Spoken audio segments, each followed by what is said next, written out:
అపాత్ర దానం, అడిగిన వాడికి మంచిగా పోడిన వాడికి ఏది పడితే అది ఇచ్చేయడం, ఎక్కడ పడితే అక్కడ సంతకాలు పెట్టడం. అర్థమైందా? మన కాదు ఇదంతా. మన లిమిట్లో మనం బతికినంత వరకు మనం హ్యాపీగా ఉంటాం.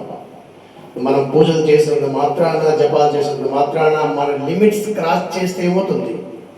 ఆ రోజు సీతాదేవి ఏం చేసింది?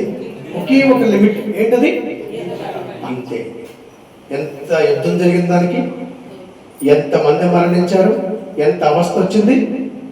తప్పిదే కాదది లెక్కేస్తే కానీ దానివల్ల దారుణమైనటువంటి విషయాలను చూసుకోవాల్సి వచ్చింది. మన జీవితంలో కూడా అంతే. మనకు ఒక గీత ఉంటుంది, ఒక పరిమితి ఉంటుంది.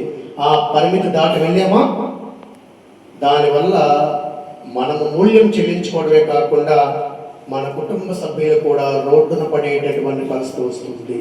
అందుకే మన పరిమితి ప్రకారం మనం చేయాలి. మధ్యన ఉండడం, సంతకాలు పెట్టడం, హామీలు ఉండడం. రైట్, వాడు అడిగాడు మిమ్మల్ని, మీ దగ్గరకు 1000 రూపాయలు ఉంది, ఇచ్చి నమస్కారం పెట్టేయండి, బాబు నా దగ్గర ఇదే ఉంది, అయిపోయింది. తిరిగి ఇస్తున్నా మంచిదే, ఇవ్వకపోయినా మరీ మంచిది. అర్థమైందా? అంతేగాని వాడికి ఏదో కష్టం వచ్చింది కదా అని మీ దగ్గర లేకుండా అక్కడి దగ్గర తెచ్చి ఇచ్చి మీరు ఇరుకులు పడి ఇబ్బందులు పడేటటువంటి పరిస్థితులు ఈ సాధనలో ఉండకూడదు. ఇక్కడ కేవలం ఏమంటే ఈ సాధన మంచి మాటలు, మంచి మార్గాన్ని సూచన చేయడం, మంచి మార్గంలోకి తీసుకురావడం మన ధర్మం. ఇదంతా ఎక్కడ